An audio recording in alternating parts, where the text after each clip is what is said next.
நம்ம கிராமத்துல ஃபுல்லா குலதெய்வத்துக்கு உருவம் இருக்காது, வடிவம் இருக்காது. சும்மா ஒரு பெட்டியில வச்சிருப்பாங்க, ஒரு மாதத்துல வச்சிருப்பாங்க, ஒரு சூழாயுதம் இருக்கும், ஒரு அருவா இருக்கும். ஆனா நம்ம மனசுக்கு இப்ப படிச்ச பின்னாடி நம்ம மனசுல என்ன நினைப்பு வரும்னா, இதெல்லாம் சாமியா? திருப்பதி பெருமாள் எவ்வளவு பெரிய பெருமாள், அவர் சாமி. இதே இன்னொரு சாமி இருந்தாலும் அவர் சாமி. இதெல்லாம் சாமியா அப்படிமா.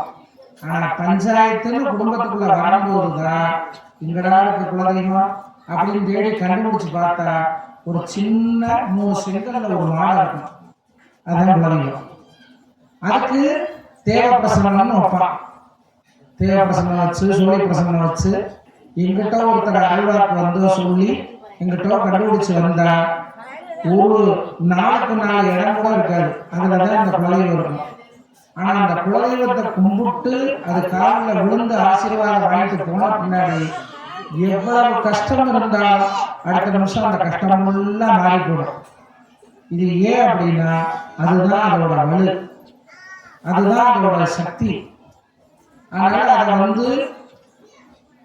இன்னும் எளிமையா சொல்லப்படணும்னா, இப்போ ஒருத்தவங்க வீட்டுக்கு வர்றாங்க, வந்தவங்கள வாங்கலாம் கூப்பிட்டு உட்கார வச்சு ஒரு தண்ணியோ ஒரு காஃபியோ டீயோ மோரோ ஏதோ போட்டு கொடுத்து அவங்க சாப்பிட்ட முன்னாடி என்ன விஷயமா வந்திருக்கீங்க, ஏது விஷயமா வந்திருக்கீங்கன்னு கேட்டோம்னா சொல்லுவாங்க, அந்த மாதிரி பத்திரிகை கொடுக்க வந்திருக்கேன்ப்பா, அந்த மாதிரி ஏதோ ஒன்று பார்க்க வந்திருக்கேன், இந்த மாதிரி ஒரு வேலை விஷயமா பேச வந்திருக்கேன்னு சொல்லுவாங்க. அதை விட்டுவிட்டு அவங்க வந்தவங்களை உட்கார விட்டுவிட்டு நம்ம போய் செல்லுன்னு நோக்கிறோம். உன் வீட்டில் சௌக்கியமா இருக்கேன், என் வீட்டில் சௌக்கியமா இருக்கேன், நீ என்ன பண்ற நான் என்ன பண்றேன்னு பேசுறோம்னா வந்தவன் என்ன நினைப்பான், நம்மளை மதிக்கல போயிடும். சாதாரணமான மனிதர்கள் நமக்கே இவ்வளவு மரியாதை தேவைப்படுது, நம்மளை மதிக்கணும்னு நினைக்கிறோம்.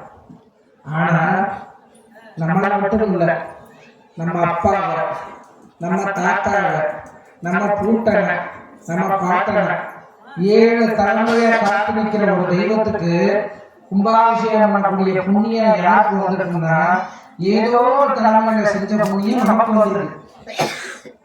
ஏதோ ஒரு புண்ணியம் செஞ்ச புண்ணியம் நமக்கு வந்திருக்கு. இன்னைக்கு எழுதி வச்சுங்க, நீங்க 1000 திருப்பதியில போய் முடியல லாக்ஸ் கணக்கில் போட்டாலும் சரி, எந்த கோயில போய் தங்கராக எடுத்தாலும் சரி, வெள்ளி குளம் செஞ்சு கொடுத்தாலும் சரி, கோழி கோழியா அபிஷேகம் பண்ணாலும் சரி, அந்த தெய்வம் வரும். எல்லோருக்குள்ள வந்துட்டு வீட்டை பார்க்கணும். குலதெய்வம் நிலையில நிற்க, அதனாலதான் நிலையில பூஜை பண்ண சொல்லுவோம். கடற்பிரவேசத்தன்னைக்கு அந்த நிலையை பார்க்கக்கூடிய அந்த தெய்வம், இந்த குலதெய்வம் அப்படியே பிரகாரமா நிற்க. இந்த பார்க்கணும், இதுக்கே இந்த நிலைமையா, நமக்கு என்ன நிலைமை அப்படின்னு திருப்பதி பெருமாளா இருந்தாலும் சரி, எந்த சாமியா இருந்தாலும் சரி, முன்னாங்க பிள்ளைகளுக்கு ஓடிக்கிறோம். இவன் கடைசியில பெத்த தாய்க்கு ஒரு சோறு விடாம யாருக்கோ பட்டு பொருளையும் எடுத்து கொடுத்த கதையா.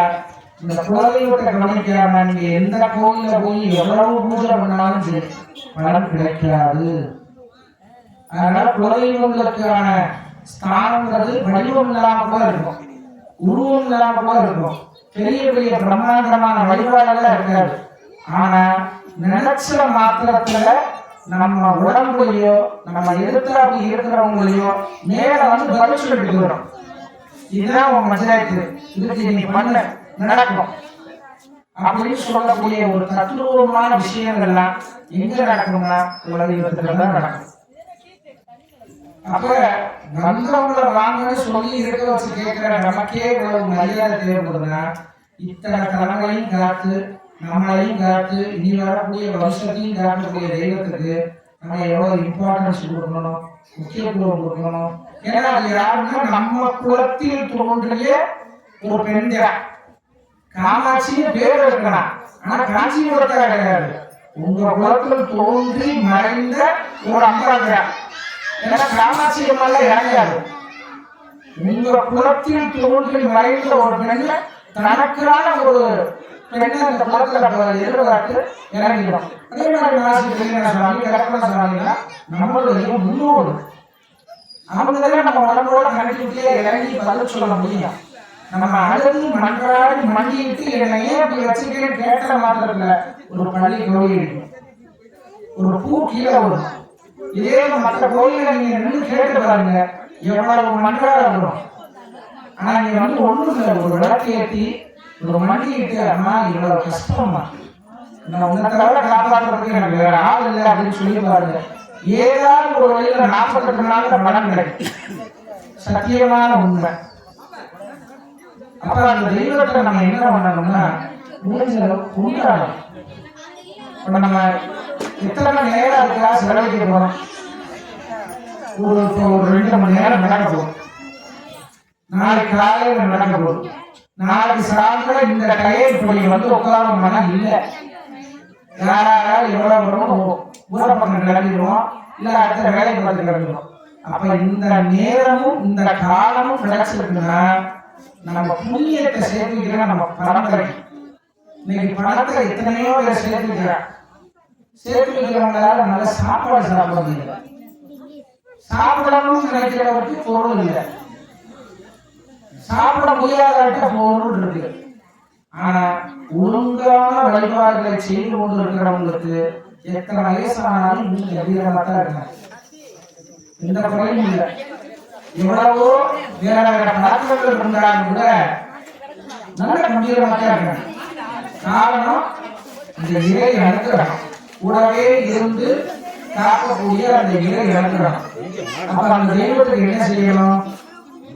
உண்மையா நம்ம தாயை வந்து கும்பாசிக்கு நல்லபடியா நடக்கு, உன்னுடைய குடும்பங்கள் உங்களை கும்பிடக்கூடிய வாரிசுகள் எல்லாம் நல்லா இருக்கணும், உங்களை பூஜிக்கக்கூடிய எல்லாரும் நல்லா இருந்து அடுத்தடுத்து இன்னும் முன்னேற்றத்தை நோக்கி போகணும். உனக்கு விளக்கேற்றி வச்சிருக்கா, எங்க குடும்பத்துக்கு நீங்க விளக்கேற்றணும் அப்படின்னு நம்ம வேண்டி கேட்கிற போதுதான் நம்ம வாழ்க்கை முன்னேறும்.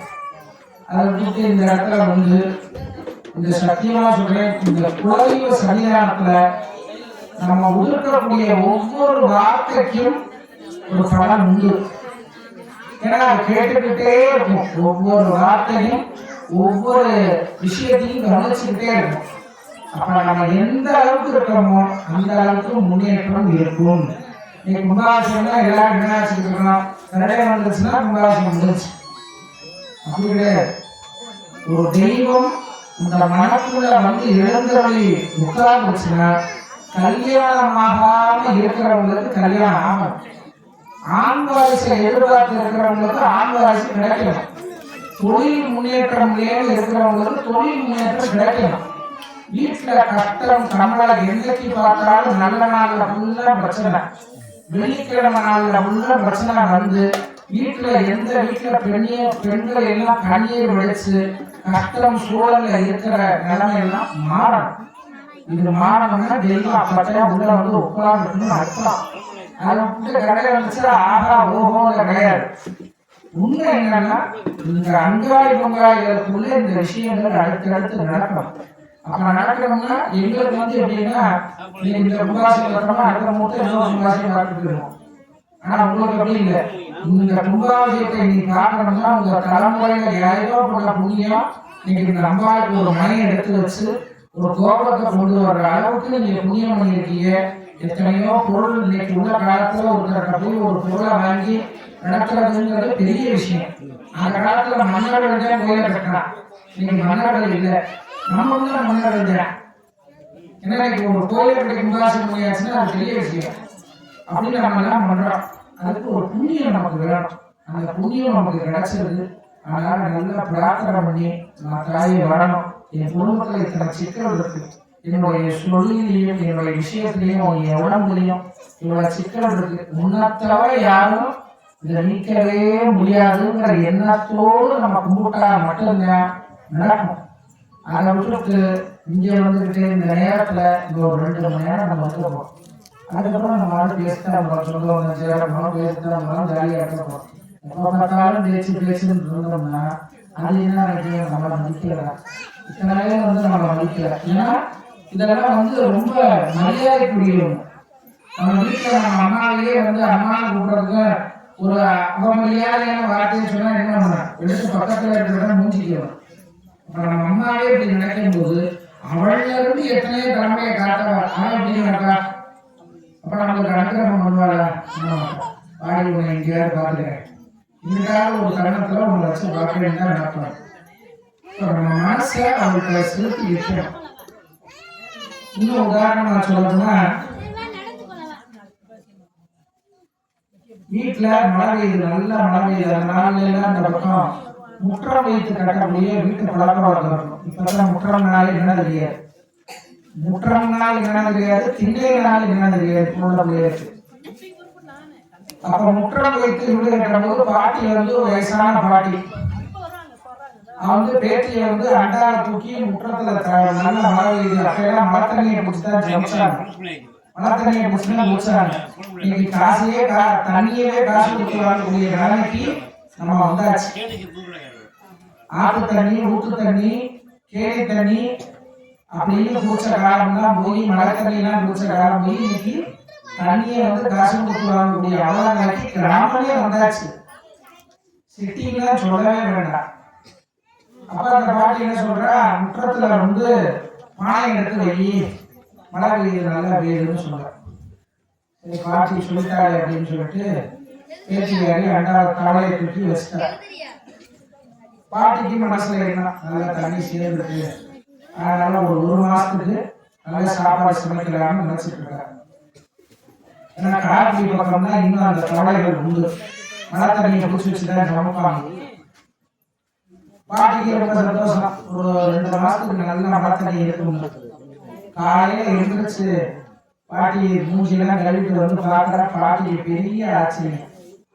ஏன்னா அவ்வளவு பெரிய தவளை நம்பி இருந்துச்சுன்னா ஒரு 2 மாச காலத்துக்கு தண்ணி உண்டு. ஆனா பெரிய ஆச்சரியம், பேத்தி என்ன பண்ணிட்டா, அண்ணாவை கவுத்து வச்சுக்கிட்டா. நீ வைக்கத்தான சொன்ன, இப்படி கவுத்து வைக்கணுங்கிற சிந்தனை இல்லாம கவுத்து வச்சுக்கிட்டா.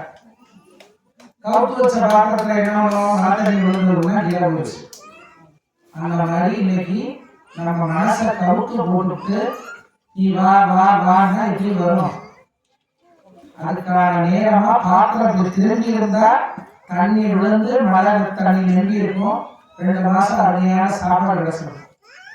ஆனா அந்த பேத்தி எப்படி அண்டாவை கவுத்து போட்டுட்டு தண்ணியை கூட வீணடிச்சாலோ, அந்த மாதிரி நம்ம மனசை கவுத்து போட்டுட்டு குலதெய்வ சன்னிதானத்துல எத்தை தின்றால் திட்டம் தெரியும்னு, இவர்கிட்ட போனா சரியாயிருமா, அவர்கிட்ட போனா சரியாயிருமா, இவர்கிட்ட ஊதி வாங்கினா சரியாயிருமா, அந்த டாக்டர்கிட்ட போனா உடம்பு நோய் தீர்ந்துருமா, இங்க போய் நம்மளுக்கு வேலை அடைச்சிருமா, இந்த நாட்டுக்கு போயிடலாமா, அந்த நாட்டுக்கு போயிடலாமான்னு இப்படி அழையும்.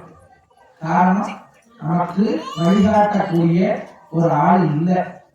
அப்படியே வழி சொன்னாலும் கேட்கறதுக்கு நமக்கு மனசு இல்லை. அப்ப அந்த மனசை கொடுக்கறது யாரு, அந்த எண்ணத்தை கொடுக்கறது யாருன்னா குலதெய்வம் தான். குலதெய்வம் மட்டும் ஒரு மனிதனுக்கு அனுகிரகம் பண்ண ஆரம்பிச்சிருச்சுனாலே அவங்க குடும்பம் ரொம்ப சுட்சமா இருக்கும். குலதெய்வ அனுகிரகம் இல்லை அப்படின்னா அந்த குடும்பத்துல பிறக்கக்கூடிய குழந்தைகள் ரிஷபராசியிலும் துளாராசியிலும் தான் பிறக்கும். இன்னொன்னு திருவாதிரை, சித்திரை, திருவோண நட்சத்திரத்துல பிறக்கும், மக நட்சத்திரத்துல பிறக்கும். குலதெய்வ அனுகிரகம் இல்லைன்னா இதுதான் நிலைமை. இப்படி அமைப்புல பிறந்து குழந்தைகள் ரொம்ப கஷ்டத்துக்கான சூழலை அணிவிக்கும். இவங்களுக்கு யாருமே வழிகாட்ட முடியாது. ஏதோ ஒரு காலத்துல வருந்தி மண்டிட்டு என்னை இப்படியாவது காப்பாத்துன்னு கேட்கும் போதுதான் குலதெய்வம் ரொம்ப கஷ்டப்படுறாங்க அப்படின்னு சொல்லி ஒரு வழியை சொல்லும். அதுக்கப்புறம் தான் வந்து கும்பிட்டு ஒரு நல்ல வழி கிடைக்கும். அதெல்லாம் உங்களுக்கு வேண்டாம். நல்லபடியா சுவாமியை கும்பிடுங்க. அம்பாளுக்கு தீர்த்தம் விட்டு அழைச்சி உள்ள வர போறோம். அம்பாளை வேதியில வச்சு அவளுக்கான ஹோமங்கள் திரவியங்கள் எல்லாம் போட்டு பண்ண போறோம். அதனால தயவு செய்து திரும்ப திரும்ப சொல்றேன், குழந்தைகளுக்கெல்லாம் இப்போ வந்து படிக்கிற பழக்க வழக்கம் தான் போய்கிட்டே இருக்கு. செல்லுன்னு ஒண்ணு வந்ததுல இருந்து குழந்தைகள் படிக்கிறது இல்லை, பெரியவங்கள்ட்ட மதிக்கிறது இல்லை. எதெடுத்தாலும் ஒரு விளையாட்டு காரியமா, ஆமா இது தெரியாதா, ஆமா இது தெரியாதா அப்படிங்கிற ஒரு விளைய புத்தி பிள்ளைகள்கிட்ட எல்லாம் வந்துருச்சு. கேட்டா என்னன்னா, இது விஞ்ஞான உலகம், விஞ்ஞான உலகம். இந்த உலகத்திலையும் இன்னும் ஆன்மீகம் உயிர்ப்போடுதான் இருக்கிறது.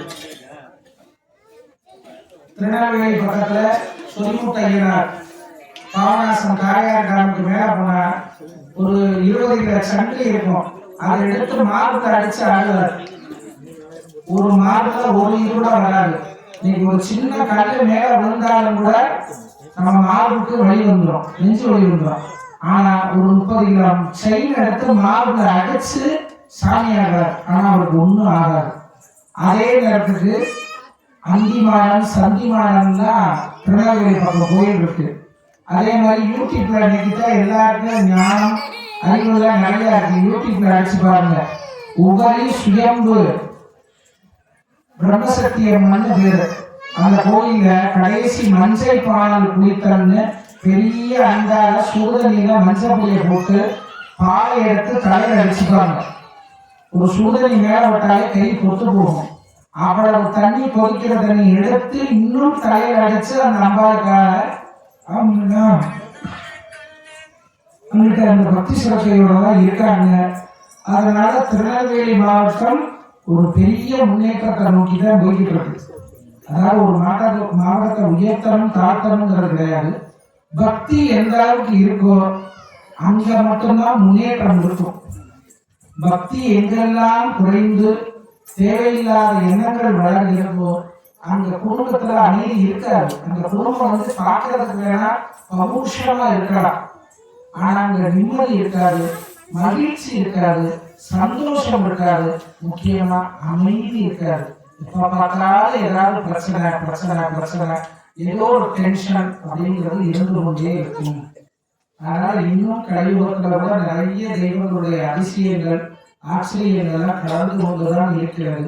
அதனால இங்க நம்ம அம்பாள் காமாட்சி விளக்குல தீப ஒளியா இருக்கிற அம்பாள் மாசி பெரியண்ண சுவாமி ஏகாம்பரேஸ்வரர்னா உங்களுக்கு நல்லவர்கள் பண்ணணும்.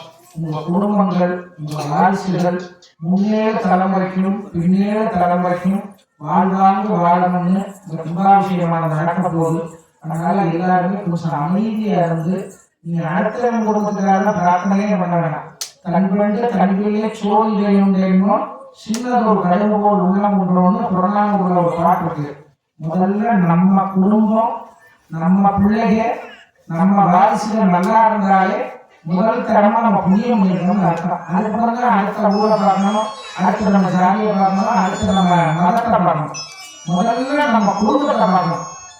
நம்ம குடும்பம் முதல்ல எப்படி இருக்கு, நம்ம குடும்பத்துக்கு எல்லாமே சரியா இருக்கா, நம்ம குடும்பத்துக்கு எல்லாமே கிடைச்சிருக்கா, நம்ம பிள்ளைகளுக்கு எல்லாமே சரியா இருக்கா அப்படிங்கிறத நம்ம சிந்திக்கலாம். அந்த விஷயங்கள்லாம் கிடைக்கணும்னா குலதெய்வம் அனுகிரகம் வேணும், கிராம தெய்வங்களுடைய அனுகிரகம் வேணும். இன்னைக்கு கிராமங்கள் நல்லா இருந்தாதான் சிட்டி நல்லா இருக்க முடியும். சிட்டி நல்லா இருந்தாதான் அடுத்த மாநிலம் மாவட்டம் நாடு நல்லா இருக்க முடியும். இன்னைக்கு கிராமங்களே இந்தியாவின் முதுகெலும்பு கிராமங்கள்னு சொன்னாங்க. அந்த முதுகெலும்புக்கே மூலாதாரமா இருக்கிறது குலதெய்வங்களும் கிராம தெய்வங்களும். இன்னைக்கு கிராம தெய்வங்களும் இந்த குல தெய்வங்களுமே ரொம்ப வழிபாடு இல்லாம ஏதோ திருவிழா கொண்டாடுற மாதிரி இருக்கு. அப்படிலாம் இருக்கக்கூடாது. நம்ம பிறந்த நாளைக்கு கேட்க வெட்டி அந்த கேட்க மூஞ்சியில தடவி என்னென்னமோ அக்கப்புற பண்ணி கொண்டாடிட்டு இருக்கோம். ஆனா இன்னைக்கு பிறந்த நாள் அன்னைக்கு வந்து குலதெய்வ கோயில ஒரு பொங்கலை வச்சோ இல்ல ஒரு தேங்காய் பழத்தை வச்சோ ஒரு மாலையை போட்டோ விளக்கேற்றி பாருங்க, உங்க வாழ்க்கை அடுத்தடுத்த முன்னேற்றத்தை நோக்கி போகும். ஒரு கேக்கை வெட்டி அதை மூஞ்சியில தடவுறதுனால ஒரு புண்ணியம் கிடைக்க போகல. ஒருத்தர் வாயிறதுனால நீங்க அதை மூஞ்சியில தடவி அதுக்கு தேவையில்லாம பேப்பரை உடைச்சு இதெல்லாம் தேவையா, இதெல்லாம் நம்ம கலாச்சாரத்துல இருக்கா, இதெல்லாம் தேவை. அதே நேரத்துக்கு எந்த விஷயம்னாலும் விளக்க ஏற்றி ஆரம்பிக்கிறதா நம்மளுடைய பண்பாடு. ஆனா அவங்க என்ன செய்யறாங்கன்னா அன்னைக்கு குழந்தைகளுக்கு 45 வயசுக்கு மேல ஜாதகத்துல எழுதும் போதே உனக்கு எவ்வளவு எழுதுவோம் 50 55 போதும் அப்படிங்கிற அளவுக்கு வந்துட்டோம். ஆனா அப்படியெல்லாம் முதல்ல இன்னும் ஒரு 10 வருஷத்துக்கு முன்னாடி எழுதும் போதே 65 தீர்க்கம் 69 தீர்க்கம் 70 தீர்க்கம் எழுதுன காலம் போய் இப்ப 48 49 இப்ப எழுதுற ஜாதகத்துல எல்லாம் பாருங்க 1000 தீர்க்கம் 50 மேல தாண்டாது. ஏன்னா என்ன பண்றாங்கன்னா பிறந்த நாளையே அவன் செயலே பண்ணிடுறான். விளக்கை ஏற்றி ஆரம்பிக்கிறதுல நம்மளுடைய எல்லாருடைய மரபு. ஆனா அங்க மெழுகுவத்தியே ஏதோ அது விளக்குகிறான். அது என்ன பண்றான், வாயினால ஊதி அமர்த்திக்கிட்டே கேட்க வைக்கிறான். ஒரு நாள் ஆயில அவன் கெடுத்துக்கிறான். ஆயில கெடுத்துக்கிட்டே பிறந்த நாள் கொண்டாடுறான். அதுக்கு உடனே போயிடுவா. ஒரு விளக்கேற்று, ஒரு கிராம தெய்வத்துக்கு ஒரு விளக்கேற்று, ஒரு தேங்காயோட ஒரு அர்ச்சனை பண்ணு. வாழ்க்கை இன்னும் ஒரு படி முன்னேறும். உன் ஆயுசு கூடும். அதை விட்டு விளக்க அமர்த்தி அந்த உணவை வீணடிக்கிறவனுக்கு மனசு சரளம் தான் வரும். நீங்க பார்த்தோம்னா உணவு எவ்வளவு வீணடிக்கப்படுகிறதோ அந்த அளவுக்கு மனசுல கஷ்டம் வந்துகிட்டே இருக்கும். இது கஷ்டம்லாம் உங்களுக்கு எல்லாம் வேண்டாம். நல்ல குழந்தைகளுக்கு பிறந்த நாள், கல்யாண நாள், ஒரு முக்கியமான நாட்கள் எல்லாம் வந்து விளக்கேற்றி இங்கே அர்ச்சனை பண்ணி ஒரு மாலை போட்டு ஒரு பக்கச்சாத்திட்டு போங்க. உங்க வாழ்க்கை எவ்வளவோ முன்னேறும். எவ்வளவோ கஷ்டத்துல இருக்கீங்க. அந்த கஷ்டம்லாம் மாறுறத நீங்களே உணர முடியும். அதை விட்டுட்டு வந்தோம்னா பேசிக்கிட்டே இருந்தோம்னா பேசிக்கிட்டே இருக்க வேண்டியதான். குழந்தைங்க பார்க்க ஒன்றும் மதிக்கல, நீ வாடி உன்னை பார்த்துக்கிற அப்படின்ட்டு அது வேலையை பார்த்துட்டு போயிடும். ஆனால் கஷ்டப்பட யாருன்னா நம்ம மட்டும்தான். ஆனால் இந்த நாள், இந்த நேரம், இந்த தருணம் நமக்கு கிடைச்சிருக்கு. அதை கடைபிடிக்க வேண்டியதான் நம்மளுடைய உன்னதமான காலம். அதனால முடிஞ்ச அளவுக்கு மனதார காமாட்சியும் ஏகாம்பரேஸ்வரரையும் மனதார பிரார்த்தனை பண்ணி திரும்ப திரும்ப சொல்றேன். குழந்தைகளுக்கு படிப்புங்கிறது கொஞ்சம் கூட இல்லாம போய்கிட்டே இருக்கு. எவ்வளவு லேக்ஸ் கணக்கில் கொண்டு போய் ஸ்கூல்ல கட்டினாலும் கூட 10th +2 எல்லாம் பிள்ளைய பயப்படுறதோ இல்லை, அம்மா அப்பாவுக்கும் வயிற்றுல புள்ளிய கிடைச்சிட்டு தான் இருக்காங்க. இதுல போய் படிக்க போறாங்க, என்ன பண்ண போறாங்க, அப்படி நிலைமை போய்கிட்டு இருக்கு. நிறைய நிலைமைகள் சொல்ற மாதிரியே இல்லை. அதெல்லாம் மாறணும்னா குலதெய்வத்தை ஒழுங்கா கொண்டாடணும். அடுத்த இடத்துல பூஜை நடக்குது, முடிஞ்ச அளவுக்கு பேசாம இந்த இடத்துல பிரார்த்தனை பண்ணுங்க. இன்னும் ஒரு 1.5 மணி நேரம் 2 மணி நேரம் பூஜை நடக்கும். முடிஞ்ச அளவுக்கு பிரார்த்தனை பண்ணுங்க. பேசணுங்கிறவங்க வெளியில போய் பேசுங்க. ஏன்னா இது குலதெய்வத்தினுடைய சபை, இது ஒரு குலதெய்வத்தினுடைய ஆஸ்தானம். இங்க வந்து நம்ம எந்த அளவுக்கு மரியாதையோட இருக்கிறோமோ அந்த அளவுக்கு பலன் நமக்கு கிடைக்கும். ஒரு பையன் கேட்டா, கரடே ஓதிக்கிட்டே இருப்பீங்களா சாமி அப்படின்னா, இப்ப நம்ம மனசுல என்னன்னா கும்பாபிஷேகம் கரடே வரும். அண்ணா சொல்லுவாங்க, ஒரு பிரசாத கை கொடுப்பான், தேங்காயோ பழமா, அதில் எனக்கு தேங்காய் வந்துச்சா, உனக்கு டப்பா வந்துச்சா, உனக்கு மாங்காய் வந்துச்சா, எனக்கு மாலை ஓட்டானா, உனக்கு துண்டு ஓட்டானா, எனக்கு மதிக்கல, இதை மதிச்சாங்க. இதுலயே கும்பாபிஷேகம். நம்ம மனசுல ஒரு நிறைவு அந்த சாமியை பார்த்தோன்னே வரணும். நம்ம குடும்பத்துக்குள்ள ஒரு அமைதி வரணும். சண்டை சிச்சல்லாம் மாறணும். அதுக்கு நம்ம இங்க மண்டிட்டு வேண்டணும். அது நடந்தாதான் கும்பாபிஷேகம் பூர்த்தி. அப்பதான் தெய்வம் வந்து உள்ள உட்கார்ந்துருக்கு, நம்ம வீட்டுக்கு அது வந்திருக்குன்னு அர்த்தம். இல்லை அப்படின்னா அது இங்கதான் இருக்குன்னு அர்த்தம். நம்ம வீட்டினுடைய ராஜ நிலையில குழந்தைங்க நின்று பேசணும். அப்படி ஒரு வீட்டுக்கு மட்டும் குழந்தைங்க ராஜ நிலையில நின்று பேச ஆரம்பிச்சிருச்சுன்னா கண் திருஷ்டி, ஓமளிப்பு திருஷ்டி, எந்த வேலையும் பார்க்க முடியாது. அப்படி இல்லை அப்படின்னா உங்களுக்குன்னு சில காலகட்டங்கள் வரும்போது உங்களை வழிகாட்டுவதற்கோ உங்களை கேட்டுவதற்கோ யாரும் கூட வரவும் முடியாது. அப்ப வேணா சொல்லிக்கலாம், எனக்கு சொந்த உறவுல, பந்த உறவுல, அண்ணன் தம்பி உறவுல, அம்மா அப்பா உறவுல, காரணம்லாம் என்னன்னா இங்க பீச முடிஞ்சிடும். அப்படிங்கிற போது உனக்கு உறவுகள் யாருமே ஏன் கட்டின மனைவி கூட உதவி பண்ண முடியாது. அந்த சூழல் யாருக்கும் வேண்டாம்.